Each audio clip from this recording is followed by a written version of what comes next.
Hi masters, for you మీకోసం ఛానల్కి స్వాగతం సుస్వాగతం. ముందుగా మన జగద్గురువైన బ్రహ్మశ్రీ పితామహ పత్రిజీ గారికి, మన గురుమాతకి నా ఆత్మ ప్రణామాలు మాస్టర్స్. ఓకే మాస్టర్స్, ముందుగా దసరా శుభాకాంక్షలు అండి అందరికీను. మాస్టర్స్, మన ఛానల్లోని ఈ 10 రోజులు క్లాసులు జరుగుతాయి మాస్టర్స్. ఈ 10 రోజులు క్లాసులు చెప్పడానికి వస్తున్న జగన్మాతలకి, జూమ్లో పాల్గొన్న ఆది పరాశక్తులకు కూడా ధన్యవాదాలు తెలుపుకుందాం. ఓకే మాస్టర్స్, ఈరోజు లలితాదేవి 4వ రోజు. ఈ లలితాదేవి విశిష్టత చెప్పడం కోసం సీనియర్ పిరమిడ్ మాస్టర్ గారైన రేవతి మేడం వైజాగ్ నుంచి వచ్చారు. మేడం గారిని సాదరంగా ఆహ్వానించుకుందాం. నమస్తే మేడం, వెల్కమ్ మేడం. నమస్తే మేడం. బ్రహ్మర్షి పితామహ పత్రిజీకి ఆత్మ ప్రణామములతో ఫర్ యూ ఛానల్ ద్వారా ఎంతో అద్భుతంగా జ్ఞాన సందేశాలను అందిస్తున్నటువంటి మేడం గారికి, సార్కి కూడా హృదయపూర్వక అభినందనలు తెలియచేస్తూ అందరికీ దసరా శుభాకాంక్షలు అండి. దసరా అంటేనే నవదుర్గల యొక్క విజయానికి చిహ్నంగా చీకటిని తొలగించి వెలుతురుని, జ్ఞానం అనే వెలుతురుని ప్రకాశింపచేసి ఈ భూమిని దివిగా మార్చటానికి అన్ని శక్తులు కూడా ఏకమై ఈ భూమిని రక్షించాలని చెప్పేసి అని సంకల్పంతో అన్ని ప్రదేశాలలో జరుపుకుంటూ ఉంటారండి. అయితే ఈ దసరా అనేది మన యొక్క సంస్కృతి పరంగా చూసుకొని భక్తి మార్గంలో ఉన్న వాళ్ళు దేవీ శక్తుల్ని ఆరాధిస్తూ పూజిస్తూ మరి ఆ శక్తుల ద్వారా ఆయుర ఆరోగ్యాలతోటి, సుఖ సంతోషాలతోటి, అష్ట ఐశ్వర్యాలతోటి వాళ్ళ కుటుంబ సభ్యులందరూ కూడా జీవించాలి అని చెప్పేసి అని సంకల్పిస్తూ పూజలు చేస్తూ ఉంటారు. మరి ఈ భక్తి మార్గాన్ని దాటి ధ్యాన మార్గంలోకి వచ్చినటువంటి మనము ఈ శరీరము అంటే ఒక దేవాలయం అని, ఇందులో జీవిస్తున్నటువంటి ఈ ఆత్మే పరమాత్మ అనే ఒక సత్యాన్ని తెలుసుకొని సమయాన్ని సాధనకు ఉపయోగించి ఎవరైతే ఋషులు మహర్షులు తపస్సు చేసి శక్తిని పొంది ఆ శక్తి ద్వారా దేవతలను కూడా ప్రసన్నం చేసుకోవడానికి కావలసినటువంటి వరాలను కూడా పొందారో, అలాగే ఆ దేవతా శక్తుల నుంచి వాళ్ళ తపస్సు ద్వారానే ఆ శక్తుల్ని పొంది వాటిని విశ్వ కళ్యాణం కోసం వినియోగించే వాళ్ళు కొందలైతే, మరి ఆ శక్తుల్ని తమ స్వలాభం కోసం వినియోగించే వాళ్ళు అసురులుగా కూడా ఈ భూమి పైన. ఏదేమైనా కూడా తపస్సు అంటే ధ్యానము, ఆ ధ్యాన శక్తితోటే మనం ఏదైనా పొందగలము అని చెప్పేసి అని, మరి శ్వాస మీద ధ్యాస అనే ధ్యానము ద్వారానే మనలో ఉన్నటువంటి ఆ శక్తుల్ని మనం తెలుసుకోగలం అనే సత్యాన్ని పామరుడి నుంచి పండితుడి వరకు ఎంత అవసరమో అన్నది తెలియచెప్పినటువంటి పితామహ పత్రిజీ ఆయన తాను ఒక మార్గదర్శకుడని తెలియజేస్తూ, మీ శ్వాసే మీ గురువు అని తెలియజేస్తూ, రమణ మహర్షి చెప్పినటువంటి నిన్ను నీవు తెలుసుకో అనే సత్యాన్ని తెలుసుకునే క్రమంలో భాగంగానే మనమంతా కూడా ఆ దివి నుంచి భూమికి దిగి వచ్చిన దివ్యాత్మ స్వరూపులమని తెలుసుకున్నామండి. మరి ఈ ధ్యానము ద్వారా మనం ఏదైతే తెలుసుకున్నామో, మరి ఈ యొక్క సృష్టి ఆరంభం నుంచి కూడా మనమంతా కూడా ఆత్మ పరిణామ క్రమంలోని జన్మలు తీసుకుంటూనే వస్తూ ఉన్నాము. మరి అటువంటి జన్మ పరంపరలో భాగంగానే ఈ లలితాదేవి యొక్క ఆవిర్భావం కూడా జరిగిందండి. మరి ఈ లలితాదేవి కూడా 4వ రోజుని లలితామాత యొక్క ఆ శక్తితోటి మనం అనుసంధానం అవ్వాలని అంటే, లలితాదేవి కూడా బండాసురుడు అనే రాక్షసుడితోటి 4 రోజులు యుద్ధం చేసిందండి. 4 రోజులు యుద్ధం చేసి ఆ రాక్షసుని వధించింది. మరి ఈ లలితాదేవి ఎలా ఆవిర్భవించింది, బండాసురుడు అనే రాక్షసుడు ఎలా ఆవిర్భవించాడు అనేది మనం కొద్దిగా తెలుసుకోవాలి అని చెప్పేసి అని అంటే, మనకందరికీ తెలుసు దక్షయజ్ఞంలోని సచీదేవి ఒక అవమానంతో దగ్ధం అయిపోయాక, మరి తను ఒక అనంతమైన ఆత్మ ఒక సూక్ష్మ రూపంలోని విశ్వములోని నిద్రిస్తూ ఉంది. అదే టైంలో పరమేశ్వరుడు కూడా తపస్సులోకి వెళ్ళిపోయడం జరిగింది. ఆ జరిగిన క్రమంలోని మన్మధుడితోటి ఒక మన్మధుడిని శివుడు భస్మం చేశాక, ఆ మన్మధుడు అంతా కూడా, ఆ భస్మం అంతా కూడా ఒక బూడిద రూపంలో ఉండిపోయినప్పుడు శివుడి యొక్క ప్రమద గణాధీశ్వరులోని ఒక గణాధీశ్వరుడు ఆ బూడిదని అంతటినీ కూడా ఒక ఆకారంగా మార్చి దానికి తన యొక్క శక్తితోటి ఒక ప్రాణం ఇవ్వాలి అని చెప్పేసి అని అనుకున్నప్పుడు ఆ ప్రమద గణాధీశులు అందరూ కలిపి అతనికి వచ్చినటువంటి ఆలోచన అంటే ఇక్కడ మనము తెలుసుకోవాల్సింది మన ఆలోచనలే మన కర్మలు మన సృష్టి. ఆ కర్మల ద్వారానే మనం సృష్టిస్తాం. అలాగా మన్మధుడి యొక్క బూడిదని ఒక ఆకారంగా తీసుకొని వచ్చి దానికి ఒక ప్రాణం పోసి దానికి ఒక శరీరాన్ని ఇవ్వాలి, ఒక జీవం ఇవ్వాలి అని ప్రమద గణాధీశుల్లో ఒక గణాధీశ్వరుడికి వచ్చినటువంటి ఆలోచనని మొత్తం ఆ ప్రమద గణాధీశులందరూ కూడా సహకరిస్తూ దానికి ఒక రూపము తీసుకొచ్చినప్పుడు ఆ జీవం వచ్చినటువంటి ఆ ఆకారము నడుచుకుంటూ వెళ్తున్నప్పుడు బ్రహ్మదేవుడు అతన్ని వింతగా చూశాడంట. ఇదేంటి, నేను సృష్టించిన సృష్టి కాదు కదా ఈ మానవుడు, ఏంటి ఈ శక్తి ఇలా వస్తుంది అని చెప్పేసి బండా బండా అని చెప్పేసి అని అన్నాడట. బండా బండా అనేటప్పటికల్లా అంటే బండా అంటే ఏంటి అంటే ఒక తెలియనటువంటి ఒక అతీతమైనటువంటి ఒక విద్యుత్ రూపం, అంటే తను సృష్టించిన దానికి కాకుండా వ్యతిరేకంగా ఉండదన్నమాట. బండా బండా అనేటప్పటికల్లా అదే ఇంకా బండాసరుడు. అంటే ఆ బండా బండా అనే పేరు వచ్చేటప్పటికల్లా అతనిలో ఏమైందంటే ఇందాకలు మనం చెప్పుకున్నాను, ధ్యానము ద్వారా మనలో దైవీ శక్తులు ఉంటాయి, అసుర శక్తులు ఉంటాయి. అంటే మనం ఏ శక్తులనైతే మనలో ఉత్పన్నం చేసుకుంటామో మన ఆలోచనల ద్వారా ఆ శక్తిగా మనం మారుతాము అని చెప్పేసరి ఆ బండాసరుడు బండా బండా అని బ్రహ్మ పిలిచేటప్పటికి తనలో ఉన్నటువంటి అసుర శక్తులని తను ఉద్దీపం చేసుకున్నాడు. అంటే అసుర శక్తులను పెంపొందించుకున్నాడు. అసుర శక్తులు అంటే అరిషడ్ వర్గాలు మనకి తెలుసు కదా. కామ క్రోధ మదం ఆశ్చర్యాలన్నీ కూడా పెంచుకునేటప్పటికల్లా తెలియకుండానే ఆ అసుర శక్తులు పెరిగేటప్పటికల్లా ఆ బండా అనే పేరుతోటి బండాసురుడు అంటే బండాసురుడు అనే ఒక రాక్షసుడిగా తయారయ్యాడు అనమాట. తయారయ్యేటప్పటికి అతను ఏంటంటే అతను మొత్తం తపస్సు చేసి తన యొక్క అసుర శక్తుల్ని పెంపొందించుకునేటప్పటికి అతను పొందినటువంటి వరం ఏమిటంటే ఆ సృష్టికర్త నుంచి ఎవరితోటైతే అతను యుద్ధం చేస్తాడో వాళ్ళల్లోంచి సగం శక్తి ఇతనికి వచ్చేస్తూ ఉంటుంది అన్నమాట.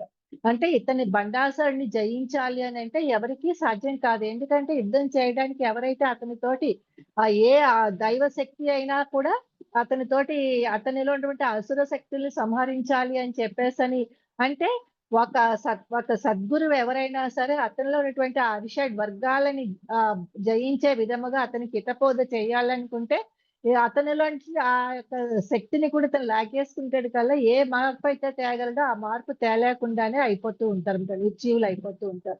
అటువంటి ఆ వరము బండాసురుడికి ఉండేటప్పటికల్లా ఇంకా దేవతలందరూ ఆ బండాసురుడి యొక్క దీన్ని ఎలాగా ఇచ్చేయాలా అని చెప్పేసి అనుకుంటూ ఉంటారు.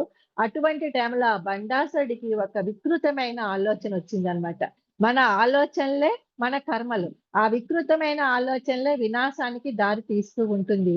అటువంటి ఆ వికృతమైన ఆలోచనతోటి తన యొక్క అసుర గణాధీశులు ఎవరైతే ఉన్నారో ఒక శక్తులు ఎవరైతే తనతో పాటు ఉన్నారో వాళ్ళని పిలిచి అందులో విక్రోధీసుడు అనే ఒక రాక్షసుడికి ఏం చెప్పాడంటే, నువ్వు సూక్ష్మ రూపంలో వెళ్ళి గర్భం దాల్చినటువంటి మహిళల యొక్క గర్భములో ఉన్నటువంటి ఆ శిశువులన్నిటినీ కూడా సంహరించు అని చెప్పాడన్నమాట. ఆ యొక్క అసురుడు ఏం చేశాడంటే ఎవరైతే గర్భం దాల్చి ఉన్నారో మహిళల యొక్క గర్భాల్లోకి సూక్ష్మ రూపంలో వెళ్ళి ఆ ఆ గర్భాన్ని విచ్ఛిన్నం చేసేటప్పటికల్లా ఏమైందంటే వృద్ధులుగా ఉన్న వాళ్ళు బాడీ వెకేట్ చేయటం జరిగింది. మరి కొత్త వాళ్ళు జన్మించుకోవడం జరగలేదు. అంతా కూడా ఎక్కడ చూసుకున్నా కూడా రాక్షస సంతతే మిగిలిందనమాట. అంటే ఈ సద్భావనతోటి దైవీ శక్తులతోటి ఉత్పన్నమవలసినటువంటి శక్తులు అవి జన్మ తీసుకోవాల్సిన శక్తులన్నీ కూడా జన్మ తీసుకోలేకపోవటం వల్లనే ఈ భూమి పైన ఎక్కడ చూసినా కూడా అసుర యొక్క శక్తులే అక్కడ ఉంటూ ఉన్నాయన్నమాట. ఆ అసుర శక్తులు అలాగ ఉండేటప్పటికి వాటిల్ని ఎలాగా నశింప చేయాలా? భూమి మీద అసుర శక్తి పెరిగిపోయిందంటే ఇంక భూమి అనే గ్రహం అంతరించిపోతుంది. మరి ఆ గ్రహాన్ని ఎలా రక్షించుకోవాలా అని చెప్పేసని మళ్ళీ దేవతలందరూ కలిపి బ్రహ్మ దగ్గరికి వెళ్ళి వేడుకుంటే బ్రహ్మ ఏమోని నేను సృష్టించిన దానికి మరి సృష్టి చెయ్యాలి అని అంటే విష్ణువు యొక్క శక్తి కూడా అవసరము. అందుకని చెప్పేసి విష్ణుమూర్తి దగ్గరికి వెళ్ళండి అని చెప్పేసాను అన్నప్పుడు విష్ణుమూర్తి దగ్గరికి వెళ్ళినప్పుడే విష్ణుమూర్తి దివ్య శక్తితోటి చూసి దీనికి అంతటికి ఆ బండాసురుడిని మనం ఎదుర్కోవాలి అని చెప్పేసానంటే మనకి ఉన్న దేవతా శక్తికి ఆది పరాశక్తి యొక్క అవతారము చాలా అవసరము. ఆది పరాశక్తి జన్మ తీసుకోవాలి. ఆది పరాశక్తి ఈ భూమిపైన అవతరిస్తేనే ఆ బండాసురుడిని మనం వధించగలము అని చెప్పేటప్పటికి అప్పుడు విష్ణుమూర్తి ఏం చెప్తాడంటే, మీరంతా వెళ్ళి శివుడిని నిద్రలేపండి, తపస్సులోంచి బయటకు తీసుకొని రండి. శివుడు తలుచుకుంటేనే ఈ కార్యం జరుగుతుంది అని అన్నప్పుడు దేవతలందరూ మళ్ళీ శివుడి దగ్గరికి వెళ్ళి ఆ తపస్సులో ఉన్నటువంటి ఆ శివుడిని బయటికి తీసుకొచ్చి జరుగుతున్న ఈ యొక్క పనులన్నీ చెప్పేటప్పటికి ఇంకా లోక కళ్యాణం కోసం తప్పదు అని శివుడు కూడా మళ్ళీ ఆ తపస్సుని చాలించి ఏం చెప్పాడు అని అంటే, వాయుదేవుణ్ణి పిలిచి నువ్వు ఒక సముద్రము లోపలికి వెళ్ళి సముద్రములో ఉన్న నీటిని అంతటిని నీ యొక్క వాయు వీచి దాన్ని అంతటిని బయటికి తీసుకొని రా అని చెప్పినప్పుడు వాయుదేవుడు ఆ విధంగా సముద్రం మీదకి విజృంభించేటప్పటికి సముద్రములోని నీరంతా బయటకు వచ్చేసి లోపలంతా ఒక సముద్రము లోపల ఒక గుంట లాగా ఏర్పడుతుంది అనమాట. ఆ గుంటలోని అప్పుడు శివుడు ఏం చేస్తాడంటే తన చితాభస్మం ఉంటుంది కదా, అదంతటిని కూడా ఒక దీనిలాగా పేర్చి చితాభస్మం తోటి దాంట్లోని ఒక అగ్నిని రాజేసి అందులోంచి ఆ దేవతలందరూ కలిపి ఆ అగ్ని చుట్టూ కూర్చొని యజ్ఞం చేస్తారనమాట. యజ్ఞం చేశాక అప్పుడు దేవతలందరూ కూడా ఆ యజ్ఞంలోని వాళ్ళంతా దూకేశాక అన్ని దేవతా శక్తులు ఆ యజ్ఞంలోని భస్మం అయిపోయినప్పుడు అప్పుడు అందులోంచి ఆది పరాశక్తి ఉత్పన్నం అవుతుందన్నమాట.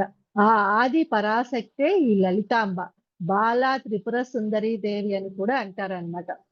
ఆ విధముగా ఉద్భవించేటువంటి లలితాదేవి మొత్తం మీద తన శక్తులందరినీ, మహిళా శక్తులన్నిటినీ కూడా వారాహి ఇలాగ ఏవైతే మహిళా శక్తులు ఉన్నాయో ఆ శక్తులన్నిటినీ కూడా తీసుకోవడానికి అన్నట్టుగా అప్పుడు బ్రహ్మదేవుడు ఏం చెప్తాడంటే, అమరావతిని మించినటువంటి ఒక పెద్ద నగరాన్ని నిర్మించండి లలితాదేవి కోసం అని దేవతా గణాలకన్నిటికి చెప్తారనమాట. ఎప్పుడైతే దేవతలు ఆ యొక్క యజ్ఞంలో వాళ్ళ యొక్క శరీరాల్ని అర్పించారో వెంటనే ఆది పరాశక్తి అందులోంచి ఉద్భవించి మళ్ళీ ఆ దేవతలందరికీ కూడా సజీవులుగా చేసేసాక అప్పుడు బ్రహ్మదేవుడేమోని ఆజ్ఞాపిస్తాడనమాట. మీరంతా వెళ్ళి అమరావతిని మించినటువంటి ఒక పెద్ద నగరాన్ని నిర్మించండి అని చెప్పేసి ఆ నగరాన్ని నిర్మిస్తారు. నిర్మించాక ఒక అందమైన సింహాసనాన్ని కూడా నిర్మిస్తారనమాట. ఆ అందమైన సింహాసనం పైన ఎవరు కూర్చుంటారో వాళ్ళకి ఇంకా ప్రకృతిలో ఉన్నటువంటి అన్ని శక్తులు కూడా వశం అవుతాయి అని బ్రహ్మదేవుడు వరమిస్తాడనమాట. కాకపోతే ఆ సింహాసనాన్ని అధిష్ఠించాలంటే వివాహిత అయి ఉండాలి. మన లలితాదేవి చూస్తే అవివాహితగా ఉంది. అప్పుడు మళ్ళీ లలితాదేవిని వివాహం చేసుకోగల శక్తి ఎవరికి ఉందంటే మళ్ళీ పరమేశ్వరుడికే ఉంది అని మళ్ళీ పరమేశ్వరుని మళ్ళీ ఒప్పించి లలితాదేవికి ఇచ్చి వివాహం చేశాక అప్పుడు ఆ సింహాసనాన్ని లలితాదేవి అధిష్ఠించి తన యొక్క ఆది పరాశక్తి రూపముగా ఉంటూ తను మిగతా శక్తులన్నిటినీ కూడా ఒక వరాహి ఇటువంటి దేవతలు ఎవరైతే ఉన్నారో వాళ్ళందరినీ కూడా తన యొక్క ఒక శక్తుల కింద తన కింద వాళ్ళందరినీ కూడా సృష్టించుకొని తన యొక్క ఆలోచనలు తన యొక్క శక్తితోటి ఒక్కొక్కరిని సృష్టించుకొని మొత్తం అంతా కూడా విశ్వ కళ్యాణం కోసం పాటుపడాలని సమయం కోసం వేచి చూస్తూ ఉంటుందన్నమాట. ఈ బండాసురుడిని వధించడానికే లలితాదేవి ఆవిర్భవించింది ఆది పరాశక్తి రూపములను. ఇంకా ఆ బండాసురుడి యొక్క వికృత కార్యాలు ఎక్కువైపోతున్నప్పుడు ఇంకా లలితాదేవి ఆ బండాసురుడిని ఇంకా వధించవలసిన సమయం వచ్చింది అని అనుకున్నప్పుడు తన శక్తులు అంతా మహిళా సైన్యమైన అనమాట. లలితాదేవి దగ్గర ఉన్నటువంటి శక్తులు అన్నీ కూడా మహిళా సైనికులు. వాళ్ళందరితోటి కూడా బండాసుడితో యుద్ధం చేయాలని వచ్చినప్పుడు మొదటి రోజు బండాసుడు ఆ మహిళా శక్తులన్నిటినీ కూడా నశింప చేయాలి అని ఎన్నో మాయాశక్తులను విడుదల చేస్తూ ఉంటాడనమాట. అంటే ఆ మాయాశక్తుల ఒకటి రోజు యుద్ధంలో ఆ మాయాశక్తుల రూపంలోని వాసుకి లాగా ఎన్నో పాముల్ని ఇటువంటి వాటిలన్నిటిని విడుదల చేస్తే అప్పుడు లలితాదేవి తన దవడల నుంచి పుట్టినటువంటి ఒక శక్తిని సృష్టించి ఆ శక్తి ద్వారా ముంగీసల్ని సృష్టించి అలాగా ఒక రోజంతా కూడా యుద్ధంలోని బండాసురుడు ఏవైతే మాయావి శక్తుల్ని ఇచ్చేస్తూ ఉన్నాడో వాటికి ప్రతిగా లలితాదేవి కూడా అద్భుతమైన శక్తుల్ని ఇచ్చేస్తూ వాటిని సంహరిస్తూ మొదటి రోజు యుద్ధం జరిగిపోతుంది. ఆ రోజు రాత్రి మళ్ళీ అంతా కూడానేమోని నిద్రించి నెక్స్ట్ డే యుద్ధానికి రెడీ అవ్వాలని అనుకున్నప్పుడు బండాసుడికి మళ్ళీ ఒక ఆలోచన వస్తుంది. పగలు దేవతా శక్తులు ఎక్కువగా ఉంటాయి. వాళ్ళ యొక్క శక్తి ఎక్కువగా ఉంటుంది. రాత్రులు అసుర శక్తి ఎక్కువగా ఉంటుంది కాబట్టి వీళ్ళందరినీ రాత్రులే మనం సంహరించాలి అని చెప్పేసని అనుకోని ఆ యుద్ధానికి విరుద్ధంగా రాత్రి సంహరించాలి అని అనుకునేటప్పటికి రాత్రి టైంలోని వాళ్ళ మీద విజృంభించేటప్పటికి మళ్ళీ లలితాదేవి ఇంకొక శక్తి స్వరూపిణిని తయారు చేసి దాని ద్వారా రాత్రే పగలన్నట్టుగా ఒక కాంతిని సృష్టించి ఆ కాంతిలో అసుర శక్తులన్నిటిని నశింపచేస్తుందన్నమాట. అలాగా మూడో రోజు దీంట్లోనే మళ్ళీ ఆ బండాసురుడు తన యొక్క కొడుకుల్ని అందరినీ పంపించి 33 కొడుకులన్నమాట ఆ బండాసురుడికి. వాళ్ళందరి ద్వారా లలితా శక్తులన్నిటిని కూడా మహిళా శక్తులన్నిటిని కూడా నిర్మూలించాలి. ఈ భూమి పైన తన శక్తే ప్రబలాలి అని అనుకునేటప్పటికి వాళ్ళందరికీనేంటంటే సూర్యుడి ద్వారా ఒక వరాన్ని పొందున్నారనమాట. వాళ్ళ చూపు ఎవరి మీదైనా పడుతుందంటే వాళ్ళంతా అలా స్టాచ్యూలాగా ఉండిపోతారు. అంటే ఒక జడత్వంతోటి ఉండిపోతారు. వాళ్ళలో ఉన్నటువంటి శక్తులేవి పనిచేయవనమాట. సో, అటువంటి వరాన్ని పొందున్నారు గాబట్టి వాళ్ళు ఆ యొక్క లలిత యొక్క సైన్యం ఏదైతే ఉందో దాని మీద ఆ శక్తుల మీద, ఆ దైవీ శక్తుల మీద వాళ్ళు చూపుని పెట్టేటప్పటికల్లా ఎక్కడ శక్తులన్నీ అక్కడ శ్రీమూర్తులంతా కూడా ఆ శక్తి స్వరూపులందరూ కూడా ఒక జడత్వంతోటి అలా ఉండిపోతారు. అప్పుడు వెంటనే లలితాదేవి వేరే శక్తిని ఉపయోగించి వాళ్ళందరిలో ఉన్నటువంటి ఆ జడత్వాన్ని బయటికి తీసుకొచ్చి ఆ యుద్ధంలో కూడా కుమారులు ముగ్గురిని 33 మందిని కూడా సంహరింప చేస్తుందన్నమాట. ఇంకా చివరాఖరిగా 4గో రోజు బండాసురుడే యుద్ధానికి రావాల్సి వస్తుందన్నమాట.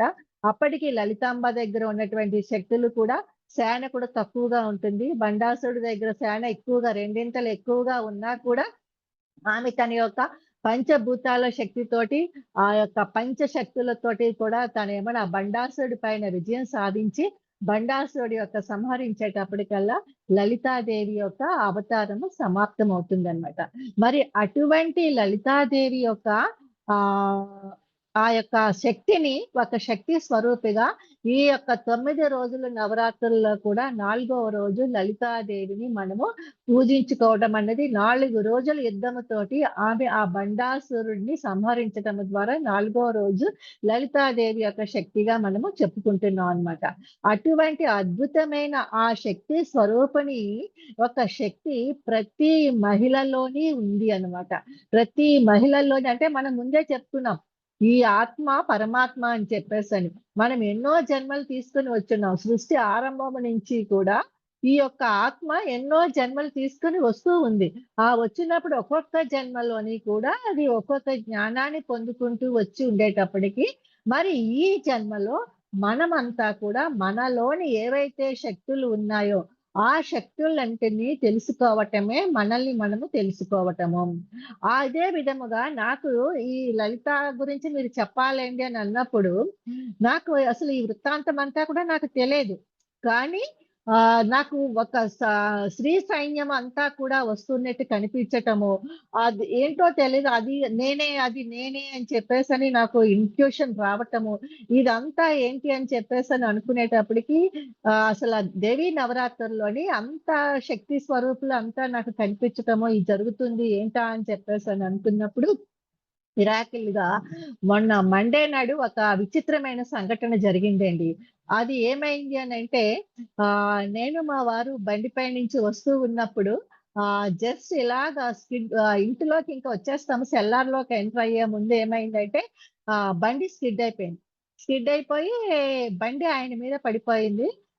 నేను అసల ఆ స్కిడ్ అయిపోయిన బండి మీద పడితే ఇలా బోర్లకి ఇలా పడతాము. లేదంటే వెల్లికిలా ఏదో సైడ్‌కి పడడం ఏదో జరుగుతుంది. కానీ నేను గాల్లో ఎగిరాననమాట. గాల్లో ఎగిరి నిలువుగా పడ్డాననమాట. నిలువుగా పడుకోపెడితే ఎలా ఉంటుందో అలాగా పడుకుండిపోయాననమాట. పడుకుండిపోయేటటికల్లా కరెక్ట్‌గా హెడ్‌కి వెనకాతల బాగా తగిలేసింది. బ్యాక్‌కి తగిలేసింది. తగిలేసినప్పుడు అక్కడ ఉన్న వాళ్ళకి ఆ సెల్లార్‌లో ఉన్న జస్ట్ వాచ్‌మ్యాన్ వీళ్ళందరికీ నా తల పడినప్పుడు కొబ్బరికాయ కొడితే ఎలా శబ్దం వస్తదో అంత పెద్ద శబ్దం వచ్చిందట. వాళ్ళంతా హడిలిపోయి అలాగ నిలబడిపోయారు. నాకైతే ఒక్క 2 మినిట్స్ ఏమవుతుందో తెలియలేదు. బాడీ అంతా కూడా ఫుల్ వైబ్రేట్‌గా అయిపోయింది. ఆ వైబ్రేషన్‌లోంచి 2 మినిట్స్ తర్వాత నా అంతట నేనే లెగిసి నడండి ఇంట్లోకి వెళ్దాము. నేను ఇక్కడున్నానేంటి అని చెప్పేసని అడిగాననమాట. అడిగేటప్పటికి అప్పుడు వాళ్ళంతా తేరుకొని వెంటనే నా తల వెనకాతల ఇలా పట్టుకొని చూసేటప్పటికల్లా ఇదంతా బాగా స్వెల్లింగ్ వచ్చేసిందనమాట బ్యాక్ అంతా. వచ్చేసేటప్పటికి మీరు పడిపోయారండి, తలకి దెబ్బ తగిలింది. మీరు ఇలాగ ఇంటికి వెళ్ళటానికి వీల్లేదు. మిమ్మల్ని హాస్పిటల్‌కి తీసుకెళ్ళాలి అని చెప్పేసని, అక్కడి నుంచి అక్కడికే సిటీ స్కాన్ అని చెప్పేసని కిమ్స్‌కి తీసుకెళ్తే సిటీ స్కాన్ తీశారు. తీస్తే సిటీ స్కాన్‌లో అంతా బావుందండి. కానీ ఇది చాలా మిరాకిల్‌గా జరిగింది. ఈ మిరాకిల్‌గా ఎలా జరిగిందో అర్థం కావటం లేదు. ఈ మెదడు వాసిపోయిన దీనికి, ఈ తగిలిన దెబ్బకి మీకు హెడ్ ఇంజ్యూరీ అయ్యి మీరు ఏ కోమా స్టేజ్‌లోకైనా ఎళ్ళాల్సిన వ్యక్తి, మీ అంతట మీరే ఇలా నడుచుకుంటూ రావటము, మీ వారే డ్రైవ్ చేసుకొని ఇద్దరమే ఎళ్ళాం హాస్పిటల్‌కి. ఎవరైనా వస్తారన్నా కూడా వద్దన్నామనమాట. రావటం మాకు చాలా మిరాకిల్‌గా ఉందండి అని చెప్పేసనన్నప్పుడు, సరే అని చెప్పేసని ఇంకేమీ లేదు కదండీ నేనెళ్ళిపోతానని చెప్పేసని వచ్చేసాను. ఆ రోజు నైట్ పడుకున్నప్పుడు మళ్ళీ 12 అయిపోయింది మేము ఇంటికొచ్చేటడికి. మళ్ళీ ఈ యొక్క ఏదైతే నేను అంతకు ముందు చూసానో ఆ శ్రీ సైన్యము అదంతా కూడా మళ్ళీ కనిపిస్తూ ఉందన్నమాట. మళ్ళీ కనిపించేటప్పటికి ఉదయం నేను లేసేటప్పటికి నాలో తెలియనటువంటి ఒక నూతన ఉత్సాహం కనిపిస్తూ ఉంది. ఆ ఉత్సాహానికి కారణం ఏంటో కూడా నాకు తెలియలేదు. తర్వాత సడెన్‌గా ఖాళీగా ఉన్నాను కదా అని చెప్పేసనని యూట్యూబ్ ఆన్ చేస్తే అందులో నాకు ఈ కథ గురించి దొరికిందండి. దొరికేటప్పటికి నాకర్థమైంది. ఆ పిక్చర్ చూసేటప్పటికి ఆ కథ ఎవరో వాయిస్ చెప్తూ ఉన్నారు. నేను ఆ వాయిస్‌కి వెనకాతల ఉన్నటువంటి ఆ పిక్చరే చూసాను. ఆ పిక్చరే నేను కలలో చూసిందనమాట. అంటే నాకు నిద్దట్లో కనిపించేటువంటి ఆ సేన అదే పిక్చర్ అనమాట. ఏంటి ఈ పిక్చరే కదా నేను చూసానని చెప్పేసని ఆ వాయిస్ నేను ఆన్ చేసేటప్పటికి ఈ వృత్తాంతం అంతా తెలిసిందనమాట. తెలిసేటప్పటికి నాకు అప్పుడు అర్థమైందనమాట. అంటే అనిపించటము, వినిపించటము, కనిపించటము ద్వారానే మనం ఈ ఆత్మ ప్రణాళికలో భాగంగా మనం ఏది చేయాలో అది చేయటానికన్నట్టుగా మనకి అందించబడుతుంది. ఆ అందించబడింది నమ్మకము, విశ్వాసముతోటి మనము ముందుకు వెళ్ళిపోవాలి. అంటే ఆ అందించబడిన దాన్ని చూడడం అన్నది ఒక సౌందర్యభరితంగా మనము చూడటము. అమ్మవారంటేనే ఆది స్వరూపిణి అంటేనే, ఆదిశక్తి అంటేనే అందానికి ప్రతీక. సౌందర్యానికి ప్రతీక. అటువంటి ఆ సౌందర్య భరితము శ్రీ అంటేనే ప్రకృతి. అంతమంది శ్రీమూర్తుల్ని నేను దర్శించాను అని చెప్పేసానంటే, అక్కడ నాకు తర్వాత మననం చేసుకుంటున్నప్పుడు ఈ కథ వినేసాక నేను మళ్ళీ మెడిటేషన్ బాగా ఈ 3 డేస్ కూడా నాకు మెడిటేషన్ చాలా డీప్‌గా వెళ్ళిపోతున్నాను. ఎంతమందినో మాస్టర్స్‌ని దర్శిస్తున్నాను. అదంతా జరుగుతూ ఉన్న క్రమంలోని నా లోపల నాకు నుంచి వస్తున్నటువంటి ఆ మననములోంచి వచ్చినటువంటి ఆ సందేశాలేమిటి అనంటే సౌందర్యం. అంతే మనం లలితా సహస్రనామాలలో సౌందర్యం గురించి గట్టా వర్ణిస్తూ ఉంటారు. తర్వాత మణిదీప వర్ణనలోని అన్నిటిల్లో కూడా సౌందర్యం గురించే మనకి ఎక్కువ ఇచ్చేస్తూ ఉంటారు. అటువంటి ఆ సౌందర్యము ఒక ప్రతీక దేనికి సౌందర్యం అంటే ఒక బాహ్య సౌందర్యమే కాదు. ఈ దేహమే దేవాలయం అనుకున్నప్పుడు ఈ దేహంలో ఉన్నటువంటి ఆ లలితా సహస్రనామాలని ఒక్కొక్క గ్రంథి గురించి వర్ణిస్తూ ఉంటారు. అంటే ఏంటి? ఆ త్రిశక్తి యొక్క గ్రంథులన్నీ కూడా వర్ణిస్తూ ఉన్నప్పుడు అయన్నీ ఎక్కడున్నాయి? ఈ దేహం అనే దేవాలయంలోనే ఉన్నాయి. ఆ గ్రంథులన్నిటినీ కూడా శక్తిగా ఆ గ్రంథులను ఉత్తేజితం చేసుకొని అంటే చైతన్యం పరుచుకోవడమే ఆ లలితా సహస్రనామాల్లో మనకి వర్ణించారు. అంటే నాకు ఈ యొక్క ఇన్సిడెంట్ ఈ అనుభవం అనేది తాత్కాలికంగా జరగలేదు. ఇక్కడ బ్యాక్ నుంచి మెదడు వరకు జరిగిందంటే మూలాధార నుంచి సహస్రార వరకు ఉన్నటువంటి 7 చక్రాలతో అనుసంధానమైనటువంటి గ్రంథులన్నీ కూడా చైతన్యంపబడ్డాయి. అందువల్ల అవి చైతన్యం చేయడానికే నాకు భౌతిక శరీరానికి ఏ గాయము తగలకుండా, ఏ మెడిసిను అవసరము లేకుండా అంటే ఆ యొక్క నేర్చుకోవటం, ఆ శక్తులను ఉత్తేజితం చేసుకోవడంలో ఇది ఒక ప్రక్రియ. ఈ ప్రక్రియని జరిపించడానికే మాస్టర్స్ నాకు ఆ అనుభవాన్ని అందించారు. అంటే ఆ అనుభవమే జ్ఞానము అన్నారు. ఆ అనుభవ జ్ఞానము మనం పొందాలి అనంటే మన మీద మనకి నమ్మకము, విశ్వాసము ఉండాలి. ఆ పడిపోయిన క్షణంలోని నాలో గాని ఒకవేళ భయం ఉత్పన్నమయ్యుంటే, అమ్మో! నాకేదో అయిపోయింది అని ఒక భయం గాని ఉత్పన్నమయ్యుంటే, వెంటనే నాలో ఉత్తేజితమవ్వాల్సిన శక్తులన్నీ కూడా ఈ బండాసురుడులాగే ఒక వ్యతిరేక శక్తులుగా పనిచేసి నాలోని అది ఒక అనారోగ్యానికి దారి తీసేది. కానీ నేను ఎప్పుడైతే దాన్ని ఒక నాకేమీ లేదు, నేను ఒక అద్భుతమైన ఉత్తేజితంతోటి ఉన్నాను అనే ఒక శక్తి, ఒక్క ఫ్రాక్షన్ ఆఫ్ సెకండ్ మన ఆలోచన, ఆ ఆలోచనతోటి దేవీ దేవతలు ఎలాగైతే అన్ని సృష్టిస్తున్నారో, మనము కూడా మన ఆలోచనతోని సృష్టించినప్పుడు అన్ని శక్తులు మనకి ఆ సహకారాన్ని అందిస్తున్నప్పుడు, ఆ శక్తులని అందుకొని దాన్ని సృష్టింప చేసుకోవడమే మనల్ని మనం ఉద్ధరించుకోవటము అనే ఒక అనుభవము నాకు కలిగిందనమాట ఈ సంఘటన ద్వారా. అంటే ఆ క్షణంలో నాలో ఏ భయము గాని ఏమీ రాలేదు. ఈవెన్ మా వారికి కూడా కాలుకి బాగా ముడుకు దగ్గర బాగా చెక్కుకుపోయింది. ప్యాంట్ చిరిగి తర్వాత భుజానికి కూడా దెబ్బ తగిలింది. నాకేదో అయిపోయిందన్న దీంట్లోని ఆయన ఆ బాధను కూడా లెక్క చేయలేదు. అలాగే కారు డ్రైవ్ చేసుకుంటూ వెళ్ళిపోయాం. వెంటనే కారు తీసుకొని.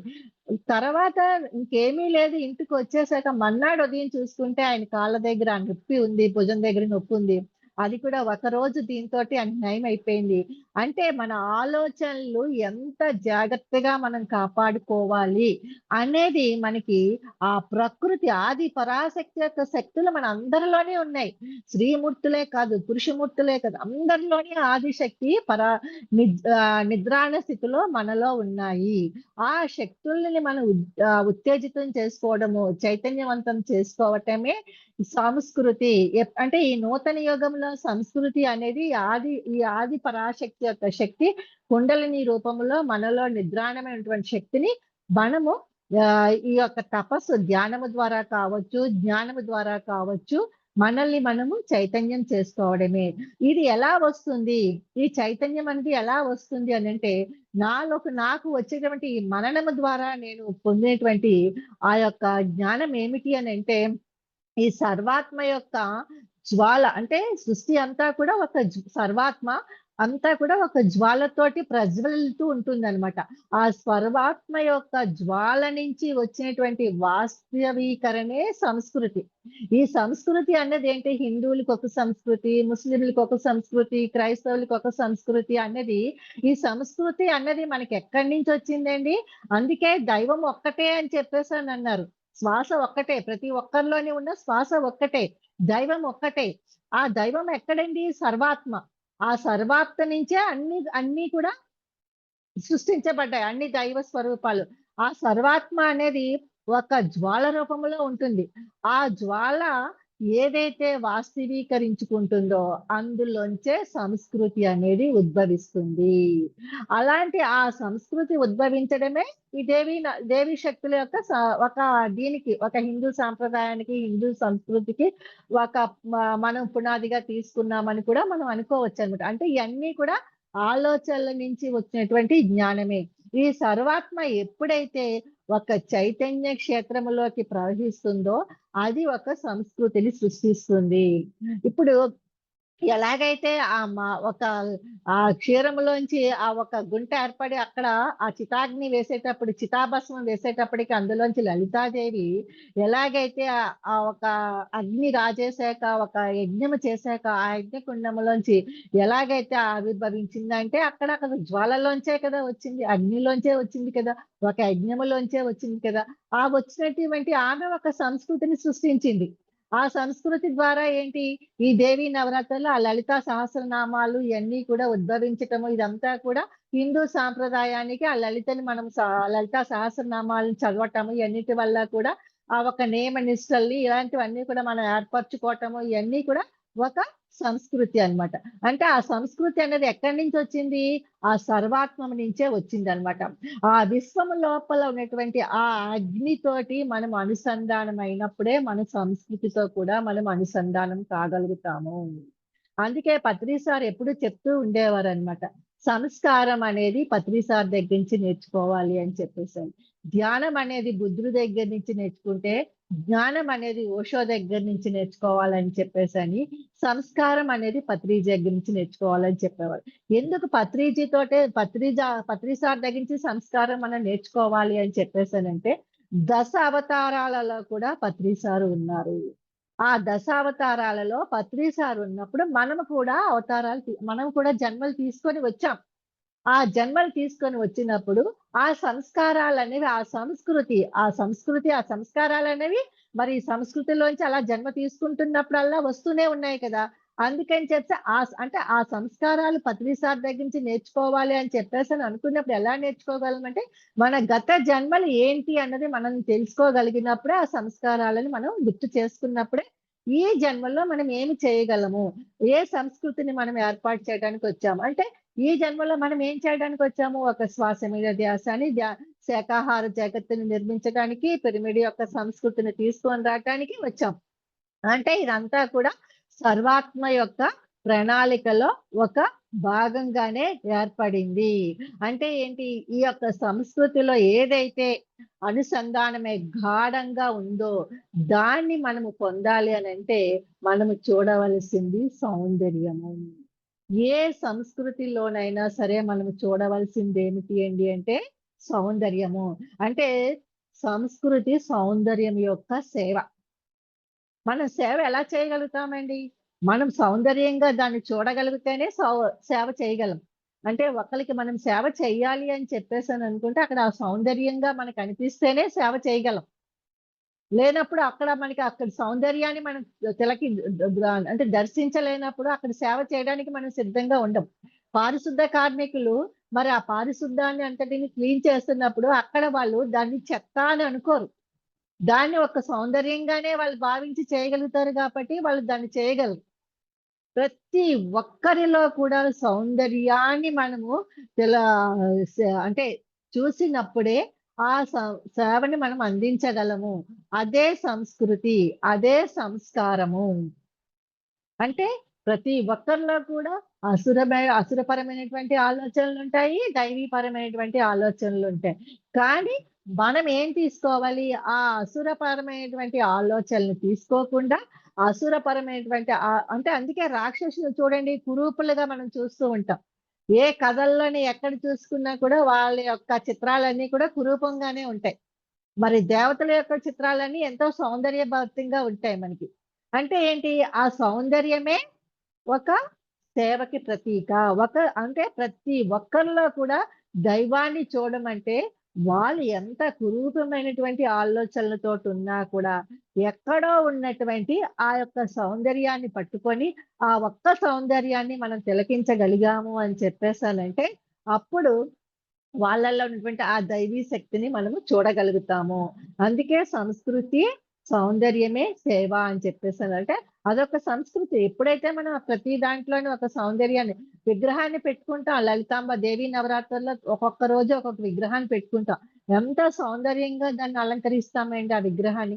అదొక మట్టి మూర్తి అని చెప్పేసని మనం వదిలీయం కదా! దానికి అలంకరణ అంతా కూడా దేవాలయాల్లో కావచ్చు, పూజలు చేసినప్పుడు కావచ్చు, అంతా కూడా ఒక సౌందర్యంగా మనము ఆ సౌందర్యానికి, ఆ అందానికి దాసులమైపోయి దాన్ని అలంకరిస్తూ ఉంటాం ప్రతి అవయవాన్ని. అంటే ప్రతి గ్రంథి. అలాగా బాహ్య సౌందర్యానికే కాకుండా అంతర్ సౌందర్యానికి కూడా మనము ప్రాముఖ్యతనిచ్చి, అంటే ఆ అంతర్ సౌందర్యాన్ని మనం ఎలా తెలుసుకోగలుగుతామండి? ఆ రుద్రగంధి, విభేద గంధి, లలితా సహస్రనామాల్లో ఒక్కొక్క గ్రంథి గురించి వర్ణిస్తూ ఉంటున్నప్పుడు, ఆ గ్రంథులన్నీ కూడా మనలోనే 72,000 నాడుల రూపంలో ఉంటున్నప్పుడు, ఆ ఒక్కొక్క గ్రంథిని, ఒక్కొక్క నాడిని మనము ఎప్పుడైతే ఆ నాడిల్లో ఉన్నటువంటి ఆ సౌందర్యాన్ని మనము తిలకించి వాటిని చైతన్యం చేసుకోగలుగుతామో, అప్పుడేమవుతుందంటే మనకి మనుషులంతా కూడా మనకి చేరువవుతారండి. అంటే ప్రేమతత్వంతోటి మనము ప్రతి ఒక్కళ్ళతోటి మనము ప్రేమతత్వంతోటి జీవించగలుగుతాము. అంటే ప్రేమతత్వంతోటి ఉన్నప్పుడు ఆ నాడులలో కూడా ప్రతి నాడిలో కూడా అనారోగ్యం అని ఎందుకొస్తుంది? ఆ నాడి సరిగా పని చేయకపోయినప్పుడే వస్తుంది. కానీ ఆ నాడిని కూడా మనము మన యొక్క లోపలికి అంతర్ ప్రయాణం ద్వారా ఆ నాడిని కూడా మనం ఆ నాడిలో ఉన్నటువంటి అనారోగ్యాన్ని కూడా మన సౌందర్యపు దృష్టితో చూసినప్పుడు ఏమవుతుందంటే ఆ వ్యాధి నశిస్తుంది. అంటే సౌందర్యం అనేది ఒక వ్యాధుల్ని కూడా నశింపచేస్తూ ఉంటుందన్నమాట. నాకీ జ్ఞానం లభించడానికే ఆ రోజు ఆ ఇన్సిడెంట్ జరిగిందా అనిపించిందన్నమాట. అది వ్యాధి రూపంలోకి రాకుండా అక్కడ కూడా ఆ యొక్క పడడము అనేది కూడా ఒక సౌందర్యంగా దాన్ని తీసుకునేటప్పటికి అదొక అనుభవంగా తీసుకునేటప్పటికి ఒక మిరాకిల్ ఇన్సిడెంట్ ఒక ఆటలాగా తీసుకునేటప్పటికి ఏమైంది అనంటే అది అక్కడ అందులోంచి వ్యాధిని నివారించినట్టుగా చేసింది. ఒక అరగంటలోనే ఒక స్కాన్ తీసేటప్పటికి ఏమీ లేకుండా అంతా మామూలు స్థితికి వచ్చేసింది. అనంతం అంతా కూడా ఆ యొక్క సౌందర్యములోనే వాస్తవీకరించబడి ఉంటుందనమాట. అంటే ఈ అనంతమంతా వ్యాపి ఉన్నటువంటి ఆ విశ్వశక్తి అంతా కూడా మనము చూసే దృష్టిని బట్టి, మనము తీసుకునే దాన్ని బట్టే అది మనకి వాస్తవీకరించబడుతూ ఉంటుంది. అందుకే సృష్టిలో లేదు లోపము మన దృష్టిలోనే ఉంది అని చెప్పేసనంటారు.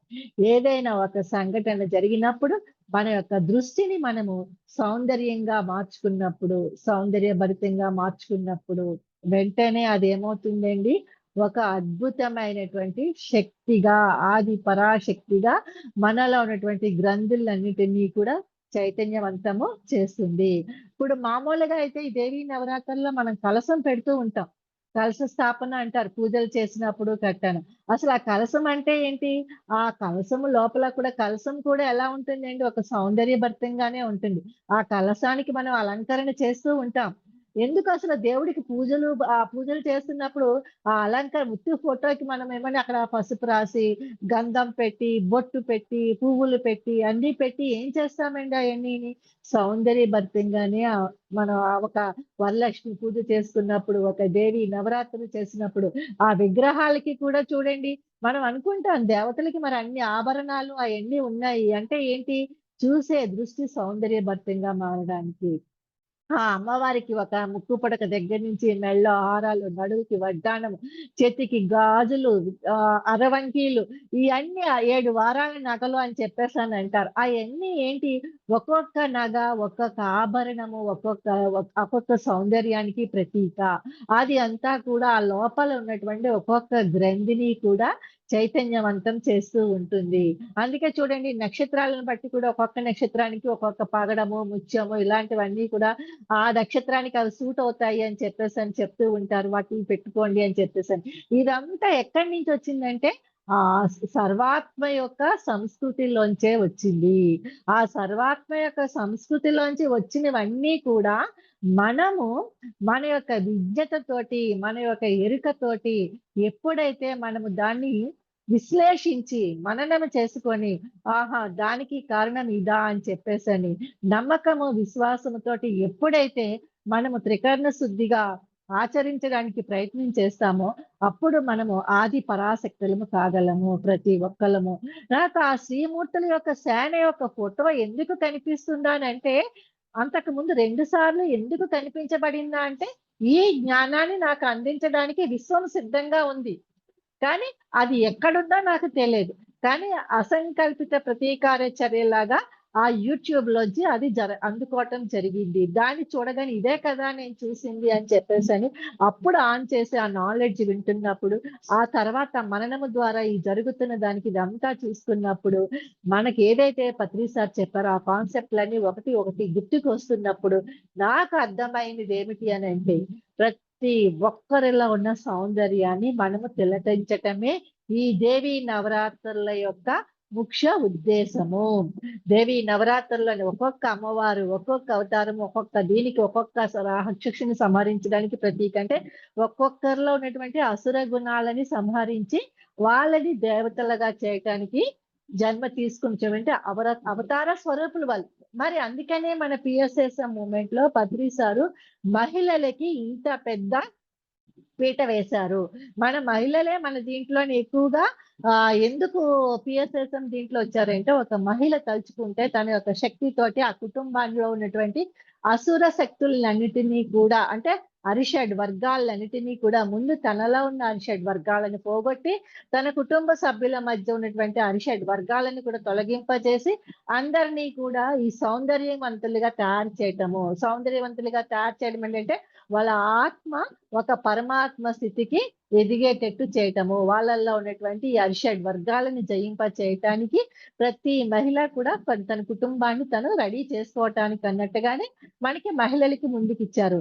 అంటే అటువంటి స్త్రీ శక్తులంతా కూడా ఏకమైనప్పుడు మన పిఎస్ఎస్ మూవ్‌మెంట్ అంతా కూడా ఈ ప్రపంచ శాంతి కోసము ఎక్కడ ఏ యజ్ఞాలు జరిగినా కూడా ఆ యజ్ఞాలన్నిటిల్లో కూడా ఈ అంతర్గతంగా ఉన్నటువంటి ఈ యొక్క శక్తులన్నీ కూడా ఏకీకృతమయ్యి ఈ భూమిని దివిగా మార్చటానికి ఒక అద్భుతమైనటువంటి ఒక సర్వాత్మ నుంచి వస్తున్నటువంటి ఒక జ్ఞాన సందేశముగా నాకు అనిపించిందనమాట. అందుకనే పత్రిజీ పిరమిడ్ స్పిరిచువల్ ట్రస్ట్ మహిళలతోటి ఏర్పాటు చేయబడి ఉంది. మొత్తట 2010లోనే 90 మహిళలతోటి ఇది ఏర్పాటు చేయబడిందంటే ఏదో కాకతాళీయంగా ఏర్పాటు చేయబడిందని అనుకున్నాను. కానీ ఈ జరిగిన ఒక సంఘటనతోటి నాకు అర్థమైంది ఏంటంటే, నాకు చిన్నప్పటి నుంచి కూడా ఎందుకో తెలీదు. మహిళల పట్ల బాగా ఒక సానుభూతిగా అనొచ్చు, కరుణ అనొచ్చు. సానుభూతి కన్నా కూడా కరుణ. ఎందుకనంటే స్త్రీకి స్వేచ్ఛ ఉండాలి. దీంతోటే ఒక క్షత్రియ కుటుంబంలో ఉన్నటువంటి మేము ఆడవాళ్ళు బయటకు రాకూడదు అన్నా కూడా నాన్నగారిని ఒప్పించి నేను పీజీ వరకు చదివినా పీజీ చేసినా కూడా పెళ్లి చేసేటప్పుడు పీజీ చేస్తున్నానని చెప్పలేదు. ఎందుకంటే ఆడపిల్లకి అంత చదువు ఎందుకు అని చెప్పేసి ఎక్కడ మ్యాచెస్ రావేమో అని. కానీ పెళ్ళయ్యాక పీజీ చేశానని చెప్పాక మా మామగారు నేను బిఎడ్ చేస్తానంటే ఆయన ఒప్పుకోవడంతోటి మా హస్బెండ్ ఒప్పుకోవడంతోటి వెంటనే నేను జాబ్ చేయాలి. ఎందుకనంటే ఒక స్వేచ్ఛ ఉండాలి. ఆర్థిక పరంగా ఆధారపడకూడదు. ఆ స్వేచ్ఛతోటి నేను కొంతమంది మహిళలకి మళ్ళీ నేను ఒక మార్గదర్శకత్వంగా ఉండాలని అనుకున్నప్పుడు నేను ఎంతో మంది మహిళలకి ప్రైవేట్ గా 10th ఇంటర్ తోటి ఆపేసిన వాళ్ళందరికీ కూడా స్టీల్ ప్లాంట్ ఎంప్లాయీస్ వాళ్ళకి డిగ్రీలు కట్టించడము ప్రైవేట్ గా, తర్వాత వాళ్ళ పిల్లలకి ట్యూషన్స్ చెప్పటము, ఫ్రీగా అంతా సర్వీస్ చేసుకుంటూ, అంటే ఎక్కడ ఏ స్త్రీకైనా సరే బాధ కలుగుతుందని అంటే వెంటనే నా లోపల బాధ వచ్చేసి ఆ బాధ నాకే అన్నట్టుగా ఆ స్త్రీ యొక్క దీంట్లోకి వెళ్ళిపోతూ వాళ్ళకి సహాయ సహకారాలు అందించటము, ఇవన్నీ చేస్తున్న క్రమంలోని ఎప్పుడైతే నేను రావాల్సిన మార్గంలోకి రావాలా ఆ మార్గంలోకి వచ్చేటప్పటికల్లా ఆ సమయం ఆసన్నమైనప్పుడు నా గత జన్మల యొక్క దీంట్లోని అక్కల్కోట మహారాజ్ ఆశ్రమంలో ఒక యోగినిగా ఉండేదాన్ని అని చెప్పేసి అని ఒక జన్మ రహస్యం తెలుసుకోవటము, అలాగే స్వామి వివేకానంద దగ్గర కూడా నిహారిక అనే పేరుతోటి ఉన్నది నేనే అని చెప్పేసి అని తెలుసుకోవటము. అంటే ఇవన్నీ కూడా గత జన్మల తాలూకా పరంపరలను, అంటే ఇప్పుడు చూడండి లలితాదేవి అవతారము అంతకు ముందు రూపం ఎలాగుండేది? ఆత్మ సతీదేవి రూపంలో ఉండేది. ఆ సతీదేవి తర్వాత ఎక్కడో విశ్వములోని సూక్ష్మ రూపంలో ఉండేటువంటి ఆ శక్తిని మళ్ళీ దేవతలందరూ ఎలాగ పునర్జీవింప చేశారో అదే విధముగా మనమంతా కూడా ఎన్నో జన్మల్లోని ఎన్నో జన్మలు తీసుకొని ఆ జన్మల్లో పొందవలసిన జ్ఞానం అంతా పొంది తర్వాత ఆ జన్మ అయిపోయాక ఎక్కడో సూక్ష్మ రూపాలలో సూక్ష్మ తలాలలో మనం ఉన్నాం. ఆ శక్తి అలాగుంది. అవసరమైనప్పుడు మళ్ళీ మనము జన్మ తీసుకొని రావడం జరిగింది ఈ భూమి మీదకి. అంటే ఆ గత జన్మల తాలూకా జ్ఞానం అంతా కూడా మనలోనే ఉంటుంది. అక్కడ నుంచి మళ్ళీ మనము ముందుకి వెళ్ళటానికే ఈ యొక్క జన్మ పరంపర అనేది సాగుతూ ఉంటుంది. అందుకని చెప్పేసనే మనల్ని my dear God's, my dear co creators అని పత్రిసార్లు సంబోధిస్తూ ఉంటే మానవ జన్మ తీసుకున్నటువంటి మనమేమిటి, దేవతలమేమిటి, దేవుళ్ళమేమిటి అని మనం అనుకుంటాం. కానీ గత జన్మల తాలూకా శక్తులు ఎక్కడున్నాయంటే ఇప్పుడు ఆ లలితాదేవి తన శక్తితోటి ఎలాగైతే కొంతమంది దేవీ శక్తుల్ని తన అవయవాల్లోంచి సృష్టించి ఎలాగైతే కొన్ని దేవీ శక్తులు తను ఉద్భవింపచేసిందో అదే విధముగా మన ఆత్మ కూడా ఆ యొక్క అమ్మవాళ్ళ ఆది పరాశక్తి దీంట్లోంచే వచ్చాం. ఒక విత్తనం తీసి ఇంకొక చోట వేసినప్పుడు ఒక పండులోంచి ఆ విత్తనం తీసి ఇంకొక చోట వేస్తే మళ్ళీ అది ఎలా మొలకెత్తుతుందో అలాగే మనం అంతా కూడా ఎక్కడి నుంచి వచ్చామండి? ఆ సర్వాత్మ దగ్గర నుంచి వచ్చినటువంటి బీజాలని. అవి ఒక్కొక్క దీంట్లోని ఒక్కొక్క రూపంలో వచ్చాం. ఒక బీజం ఏమో అని ఇప్పుడు అంటు కడుతూ ఉంటారు. మామిడిని తర్వాత సపోటా కలిపితే ఒక రకమైన ఇలాగ చూసారా క్లోనింగ్ చేస్తూ ఉంటారు. అలాగా మనము ఒక్కొక్క జన్మలోని ఒక్కొక్క దీంట్లోకి వస్తూ ఉన్నప్పుడు ఆ యొక్క జ్ఞానం పెరుగుతూ ఉండేటప్పటికల్లా మనము ఆ విధముగా మన యొక్క సంస్కారాలనికి మనకి బయటపడుతూ ఉంటాయి. మన యొక్క జ్ఞానాన్ని మనం బయటికి తెచ్చుకోగలుగుతూ ఉంటాం. అంత మాత్రాన మనలో ఉన్నటువంటి ఆ బీజ రూపంలో ఉన్నటువంటి శక్తి పరమాత్మ శక్తితోటి అనుసంధానమై ఉంది కాబట్టి మనం శక్తిహీనులమై అనుకోకూడదు అని చెప్పేసి పత్రి సార్ చెప్పేవారు. ఎవరు తక్కువ కాదు, ఎవరు ఎక్కువ కాదు. అందరము కూడా ఆ దైవాలమే అని చెప్పేసని. అందరి లోపల ఉన్నటువంటి ఈ ఆత్మ ఒక పరమాత్మ నుంచి వచ్చింది కాబట్టి ఆత్మే పరమాత్మ అనేటువంటి ఒక జ్ఞానాన్ని మనకి అందిస్తూ వస్తూ ఉన్నారనమాట. కానీ ఈ మాయ అనేది ఎలాగైతే మనలోని ఇంకా షడ్వర్గాలు అలాగుంటూ ఉన్నప్పుడు ఒక్కొక్కటి క్రమక్రమేగా మాయ రూపంలోని మనకి ఆలోచన రూపంలో వస్తూ ఉంటుంది. నేనేంటి, నేను ఇదేంటి, అదేంటి అని అనుకునేటప్పుడు కాదు, నువ్వు తక్కువ కాదు, నీ శక్తి ఇది అని తెలియచెప్పటానికి అన్నట్టుగా మనకి సమస్యల రూపంలోనో, అనారోగ్యాల రూపంలోనే లేదనంటే ఏవైనా మొన్న జరిగినటువంటి యాక్సిడెంట్ల రూపంలోని ఏదో ఒకటి యాదృచ్ఛికంగా జరుగుతుంది. అది కూడా సర్వాత్మ యొక్క ప్రణాళికలో భాగంగానే. అంటే మన ఆత్మ ప్రణాళికలో భాగంగానే మనల్ని మనము ఉత్తేజింప చేసుకోవడానికి, చైతన్యవంతుల్ని చేసుకోవటానికి అది జరుగుతూ ఉంటుంది. అది ఎప్పుడు జరుగుతుందండి అంటే, ఆ విశ్వంతోటి సమాచారం మనం ఎప్పుడు అనుసంధానమైనప్పుడు, విశ్వంతోటి మనం అనుసంధానమై ఉన్నప్పుడు అంటే ఈ ధ్యానం స్థితిలోనన్నప్పుడు మనం ఆలోచన రహిత స్థితిలో ఉన్నప్పుడు ఆ విశ్వశక్తిని, ఆ కాస్మిక్ ఎనర్జీని మనం తీసుకుంటూ ఉన్నప్పుడు ఏమవుతుందంటే, ఆ సమాచారాన్ని మనం విశ్వం ద్వారా అందుకుంటూ ఉంటాం కదా! అందుకుంటున్నప్పుడు ఒక సంస్కృతిని సృష్టిస్తుంది.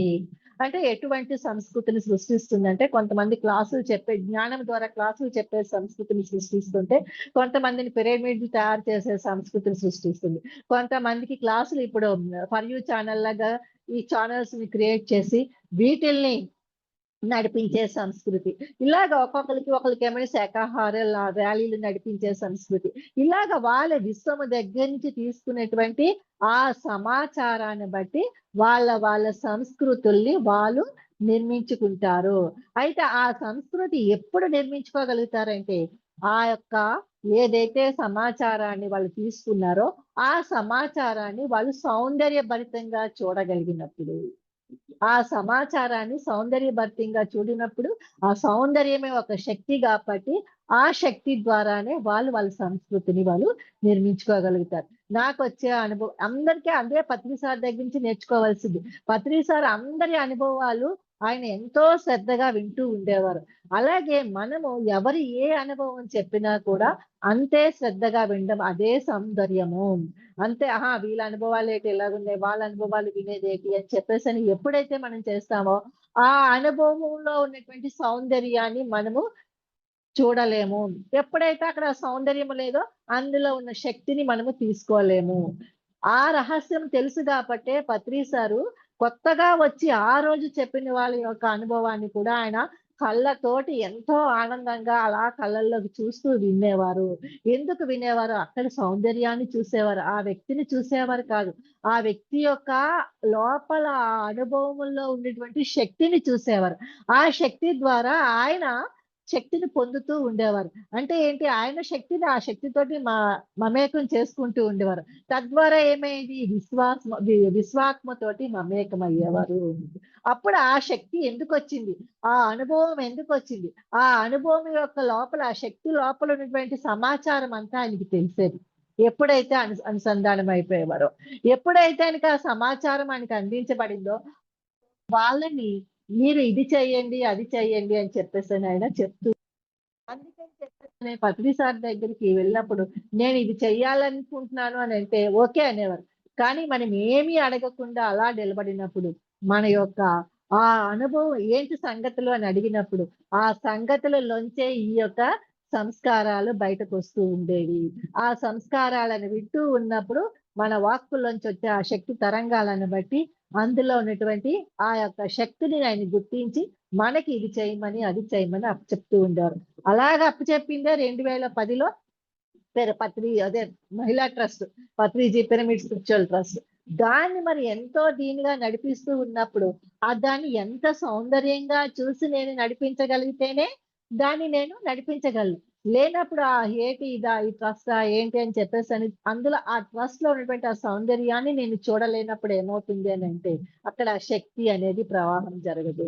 ఎప్పుడైతే మనం ఒక శక్తిని ఒక సౌందర్యభరితంగా చూడగలుగుతామో, అప్పుడు అక్కడ నుంచి కావాల్సినటువంటి శక్తిని మనము పొందగలము.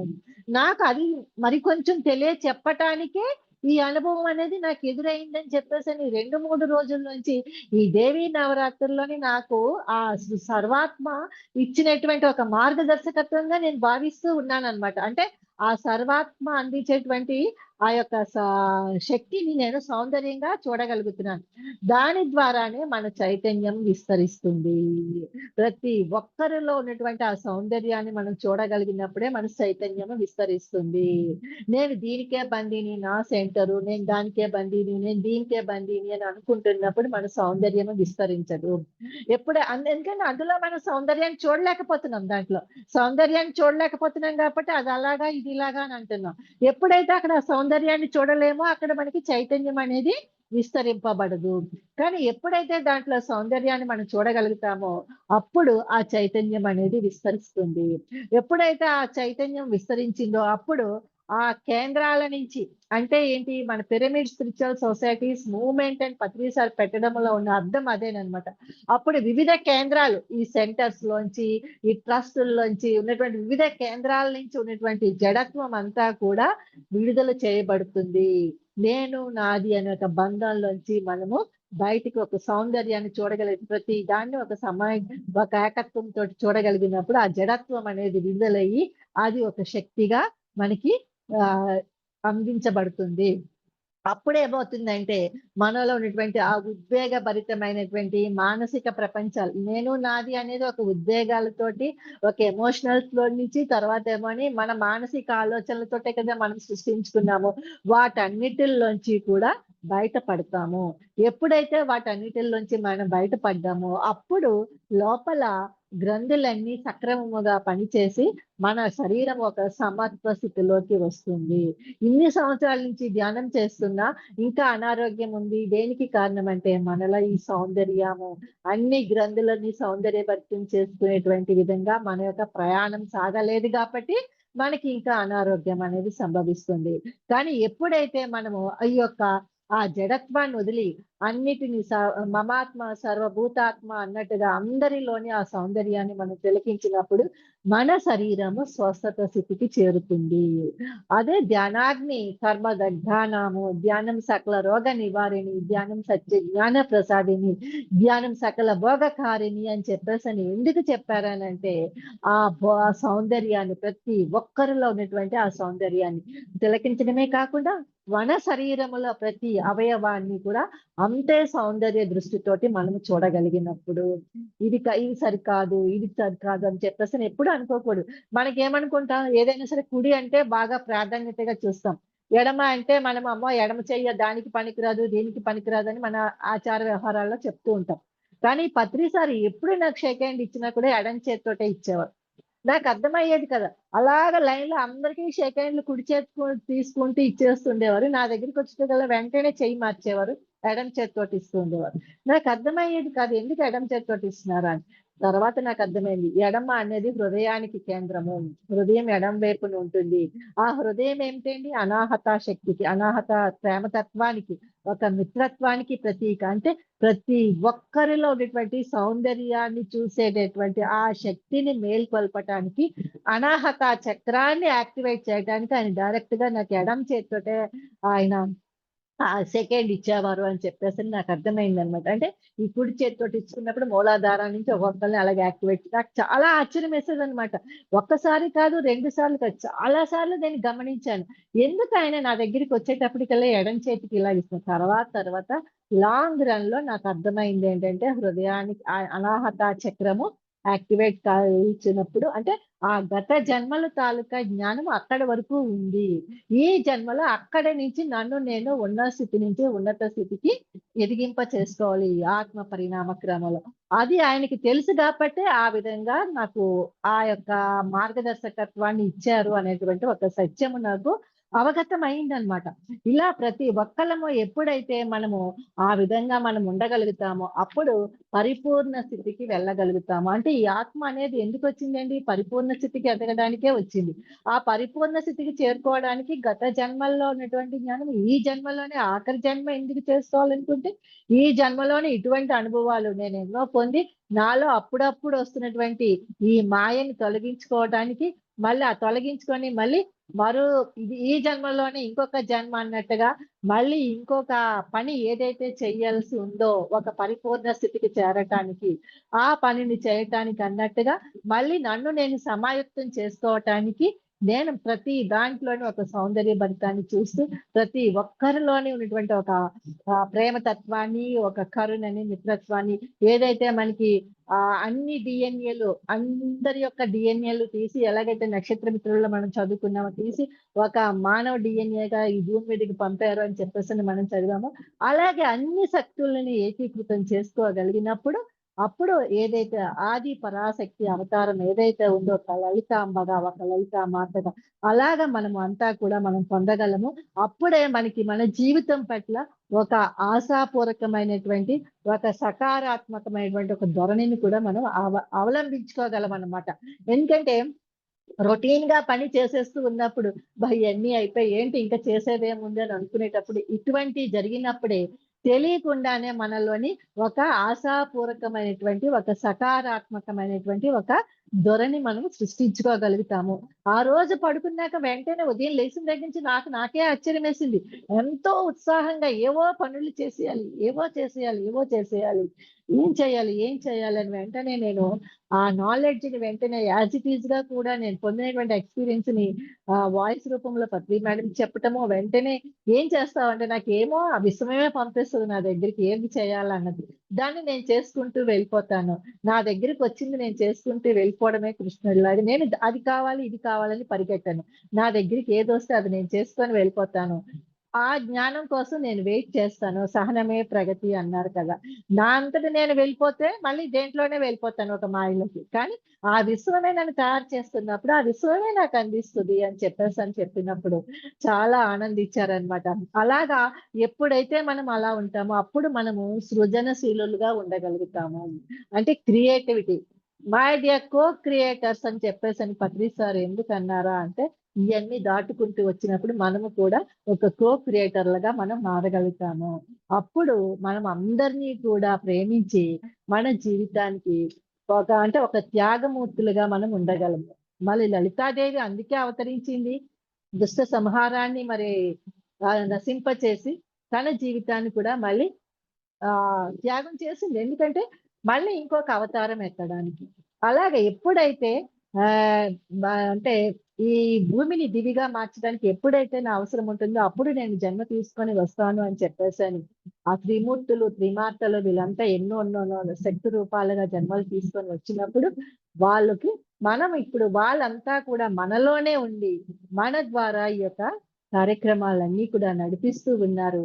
అదే విశ్వ కళ్యాణములో, ప్రపంచ శాంతికి ప్రస్తుత తరుణంలో పిరమిడ్ స్పిరిచువల్ సొసైటీస్ మూవ్‌మెంట్ ద్వారా పిరమిడ్ మాస్టర్లందరూ చేస్తున్నటువంటి అద్భుతమైన ఈ యొక్క సత్కర్మలు, ఈ యొక్క సంస్కృతులు ఎన్నో ప్రాజెక్ట్స్ అన్నీ కూడా మన సంస్కృతుల్లోని ఒక భాగాలే. వీటన్నిటిని కూడా అన్నిటినీ మనం సమానంగా సౌందర్య దృష్టితో చూస్తూ, అన్నిటిని సమానంగా ప్రేమిస్తూ, మనదైన శక్తి పరిధిలో మనమేంటో తెలుసుకొని, ఆ యొక్క దీనితోటి మన యొక్క అనుసంధానం ఎంతవరకు అని తెలుసుకొని, మౌనంగానే ఉంటూ, ఆ మౌనంగానే ఎదగమని ఎలాగైతే చెప్పారో అలాగే ఎదుగుతూ, మరి ఈ యొక్క దేవీ నవరాత్రుల యొక్క సందర్భంగా మనము ఆ యొక్క అందరి దేవీ మాతల యొక్క శక్తులతోటి అనుసంధానమే ఆ యొక్క విధంగా మన యొక్క జీవితాన్ని మనము ఉన్న స్థితి నుంచి ఉన్నత స్థితికి చేరుకుంటూ మరి ఈ దేవీ నవరాత్రుల సందర్భంగా ఈ దసరా సందర్భంగా అందరూ ఆయుర ఆరోగ్యాలతో అష్టైశ్వర్యాలతో ఆనందంగా వాళ్ళ కుటుంబ సభ్యులతోటి జీవిస్తూ ఉండడమే కాకుండా ప్రతి ఒక్కళ్ళు కూడా మన కుటుంబ సభ్యులుగా భావిస్తూ సర్వ ప్రాణకోటితోటి మిత్రత్వము అని చెప్పేసని అందరిలోని ఆ దైవీ శక్తుల్ని చూస్తూ ఆది పరాశక్తి శక్తిని చూస్తూ అందరికీ హ్యాపీ దసరా చెప్తూ